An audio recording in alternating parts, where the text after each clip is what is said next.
ಬಿಕಾಮ್ನ ದ್ವಿತೀಯ ಸೆಮಿಸ್ಟರ್ನ ಪ್ರೀತಿಯ ವಿದ್ಯಾರ್ಥಿಗಳಿಗೆ ನಿಮ್ಮ ನೆಚ್ಚಿನ ಚಾನಲ್ ಆಗಿರುವ BGS ಸ್ಪರ್ಧಾ ಅಕಾಡೆಮಿಗೆ ಸುಸ್ವಾಗತ.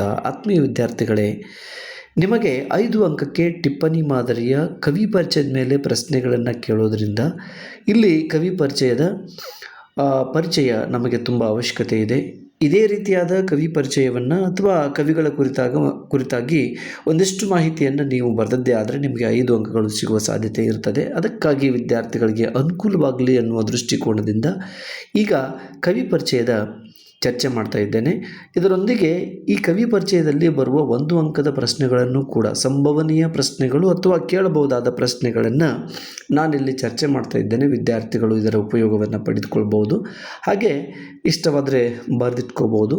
ಇವೇ ಪ್ರಶ್ನೆಗಳು ನಿಮ್ಮ ವಾರ್ಷಿಕ ಅಥವಾ ಸೆಮಿಸ್ಟರ್ ಪರೀಕ್ಷೆಗೆ ಬರ್ತವೆ. ಈಗ ಈ ಹೊತ್ತಿನ ದಿನ ದೇವನೂರು ಮಹಾದೇವ ಎಂಬ ಕವಿಯ ಪರಿಚಯವನ್ನು ಇಲ್ಲಿ ಪರಿಚಯ ಮಾಡಿಕೊಡ್ತಾ ಇದ್ದೇನೆ. ದೇವನೂರು ಮಹಾದೇವ, ಏನಾದರೂ ದೇವನೂರು ಮಹಾದೇವ ಅವರ ಕುರಿತಾಗಿ ಜೀವನ ಚರಿತ್ರೆ ಅಥವಾ ಪರಿಚಯ ಬರೆಯಿರಿ ಅಂತೇನಾದರೂ ಕೊಟ್ಟರೆ ಇದನ್ನು ನೀವು ಬರಿಬೋದು. ದೇವನೂರು ಮಹಾದೇವ, ಇಲ್ಲಿ ಅವರ ಭಾವಚಿತ್ರವನ್ನು ಕೂಡ ಇಲ್ಲಿ ಕೊಡ್ತಾ ಇದ್ದೇನೆ. ಇವರೇ ದೇವನೂರು ಮಹಾದೇವ. ಇವರ ಕುರಿತಾಗಿ ಒಂದಿಷ್ಟು ಮಾಹಿತಿ. ಕವಿ ದೇವನೂರು ಮಹಾದೇವ, ಇವರ ಜನ್ಮಸ್ಥಳ ಮೈಸೂರು ಜಿಲ್ಲೆಯ ನಂಜನಗೂಡು ತಾಲೂಕಿನ ದೇವನೂರು ಅನ್ನೋದು ಇವರ ಜನ್ಮಸ್ಥಳವಾಗಿದೆ. ಜನನವಾದದ್ದು 1948ರಲ್ಲಿ ಇವರು ಜನಿಸ್ತಾರೆ. ಇವರ ತಂದೆ ಪೊಲೀಸ್ ಕಾನ್ಸ್ಟೇಬಲ್ ಆಗಿದ್ದರು. ತಂದೆ ನಂಜಯ್ಯ, ಸಿ ನಂಜಯ್ಯ, ತಾಯಿ ನಂಜಮ್ಮ ಅನ್ನೋದು. ದೇವನೂರು ಮಹಾದೇವ ಅವರು ಕನ್ನಡ ಪ್ರಖ್ಯಾತ ಲೇಖಕರಲ್ಲಿ ಒಬ್ಬರು. ಬಾಲ್ಯದಲ್ಲಿ ತಮ್ಮ ವಿದ್ಯಾಭ್ಯಾಸವನ್ನು ಹುಣಸೂರು ಹಾಗೂ ಮೈಸೂರುಗಳಲ್ಲಿ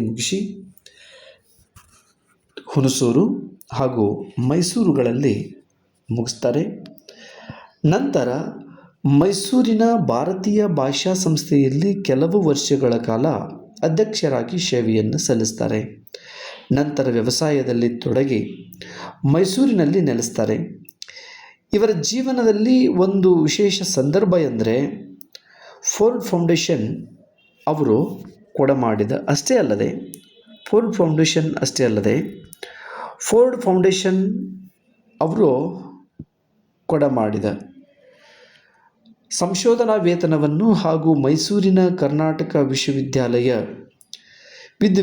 ವಿಶ್ವವಿದ್ಯಾಲಯದ ಗೌರವ ಡಾಕ್ಟರೇಟ್ ಪದವಿಯನ್ನು ಹಾಗೂ ಕೇಂದ್ರ ಸಾಹಿತ್ಯ ಅಕಾಡೆಮಿಯ ಫೆಲೋಶಿಪ್ ಅಷ್ಟೇ ಅಲ್ಲದೆ ನೃಪತುಂಗ ಪ್ರಶಸ್ತಿಯನ್ನು ನಿರಾಕರಿಸಿದ ಹಿರಿಮೆ ಇವರದ್ದಾಗಿದೆ.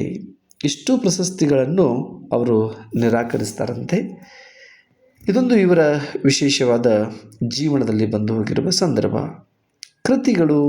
ಒಂದಿಷ್ಟು ಕೃತಿಗಳು ನಿಮ್ಮ ಪರೀಕ್ಷೆಗೆ ಬೇಕಾಗಿರುವಂಥ ಕೃತಿಗಳನ್ನು ಇಲ್ಲಿ ಕೊಟ್ಟಿದ್ದೇನೆ.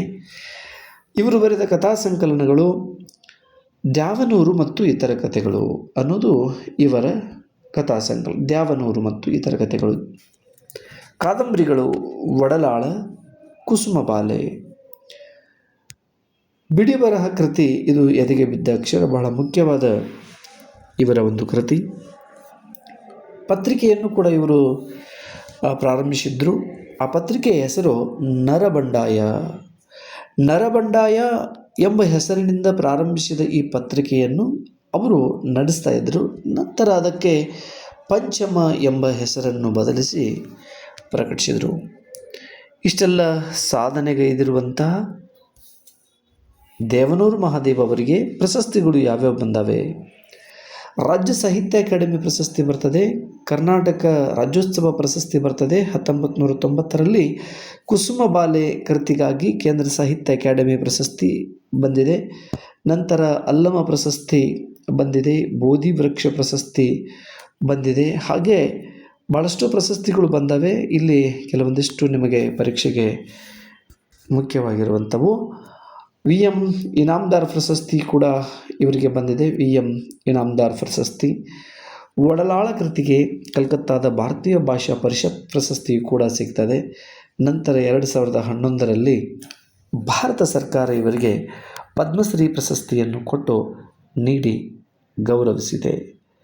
ನಂತರ 2014ರಲ್ಲಿ ಮೈಸೂರು ವಿಶ್ವವಿದ್ಯಾನಿಲಯದಿಂದ ಗೌರವ ಡಾಕ್ಟರೇಟ್ ಪದವಿ ಕೂಡ ಇವರಿಗೆ ಸಿಗುತ್ತದೆ. ಅಷ್ಟೇ ಅಲ್ಲದೆ ದೇವನೂರು ಮಹಾದೇವ ಅವರು ಕರ್ನಾಟಕ ದಲಿತ ಸಂಘರ್ಷ ಸಮಿತಿಯ ಸಂಸ್ಥಾಪಕರಾಗಿ ಸೇವೆಯನ್ನು ಸಲ್ಲಿಸುತ್ತಾ ಕರ್ನಾಟಕ ಸರ್ವೋದಯ ಪಕ್ಷದ ಅಧ್ಯಕ್ಷರಾಗಿಯೂ ಕೂಡ ಕಾರ್ಯವನ್ನು ನಿರ್ವಹಿಸ್ತಾ ಇದ್ದಾರೆ. ಹೋದ ಪರೀಕ್ಷೆಯಲ್ಲಿ ಇದನ್ನು ಕೇಳಿದರು, ಕರ್ನಾಟಕ ಸರ್ವೋದಯ ಪಕ್ಷದ ಅಧ್ಯಕ್ಷರು ಯಾರು ಅಂತ ಕೇಳಿದರು. ವಿದ್ಯಾರ್ಥಿಗಳು ಇಲ್ಲಿ ಈಗಾಗಲೇ ಕೇಳಿರುವಂಥ ಪ್ರಶ್ನೆಗಳನ್ನೇ ಇಲ್ಲಿ ಚರ್ಚೆ ಮಾಡ್ತಾ ಇದ್ದೇನೆ, ವಿದ್ಯಾರ್ಥಿಗಳು ನೋಡಿಕೋಬೋದು.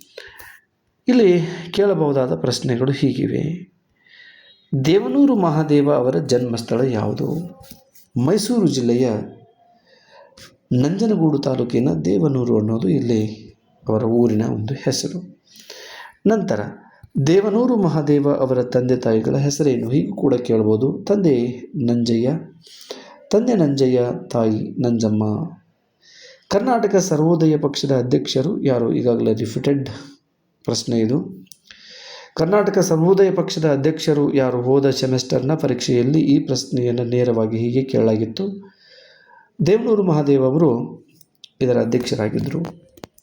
ನಂತರ ದೇವನೂರು ಮಹಾದೇವ ಅವರು ಸ್ಥಾಪಿಸಿದ ಪತ್ರಿಕೆ ಹೆಸರು ಕೂಡ ಕೇಳಬಹುದು. ನರಬಂಡಾಯ ಅಥವಾ ಪಂಚಮ ಅನ್ನೋದು ಅವರು ಸ್ಥಾಪಿಸಿದ ಪತ್ರಿಕೆ ಹೆಸರಾಗಿದೆ.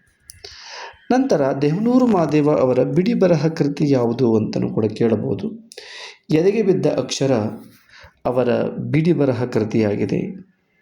ನಂತರ ದೇವನೂರು ಮಹಾದೇವ ಅವರ ಯಾವ ಕೃತಿಗೆ ಕೇಂದ್ರ ಸಾಹಿತ್ಯ ಅಕಾಡೆಮಿ ಪ್ರಶಸ್ತಿ ದೊರೆಯಿತು? ಹೀಗೂ ಕೂಡ ಕೇಳಬಹುದು. ಅವರ ಕುಸುಮ ಬಾಲೆ ಕೃತಿಗೆ ಕೇಂದ್ರ ಸಾಹಿತ್ಯ ಅಕಾಡೆಮಿ ಪ್ರಶಸ್ತಿ ದೊರೆತದೆ. ನಂತರ ದೇವನೂರು ಮಹಾದೇವ ಅವರಿಗೆ ಯಾವ ವಿಶ್ವವಿದ್ಯಾಲಯದಿಂದ ಗೌರವ ಡಾಕ್ಟರೇಟ್ ಪದವಿ ದೊರೆಯಿತು? ಮೈಸೂರು ವಿಶ್ವವಿದ್ಯಾಲಯದಿಂದ ಅವರಿಗೆ ಈ ಗೌರವ ಡಾಕ್ಟರೇಟ್ ಪದವಿ ಸಿಗ್ತದೆ. ಹೀಗೆ ನಿಮಗೆ ಒಂದು ಅಂಕದ ಪ್ರಶ್ನೆಗಳನ್ನು ಈ ರೀತಿಯಾಗಿ ಕೇಳ್ಬೋದು. ವಿದ್ಯಾರ್ಥಿಗಳು ನೋಡಿಕೊಳ್ಳಿ. ಇಷ್ಟು ಆಲಿಸಿದ್ದಕ್ಕೆ ಅನಂತ ಧನ್ಯವಾದಗಳು. ಮುಂದಿನ ವಿಡಿಯೋದಲ್ಲಿ ಮತ್ತೆ ಬೇರೆ ಬೇರೆ ಗದ್ಯ ಪದ್ಯಗಳ ಮುಖ್ಯವಾದ ಪ್ರಶ್ನೆಗಳನ್ನು ಚರ್ಚೆ ಮಾಡ್ತಾ ಇದ್ದೇನೆ. ವಿದ್ಯಾರ್ಥಿಗಳು ನಿರೀಕ್ಷಿಸಬಹುದು. ಧನ್ಯವಾದಗಳು.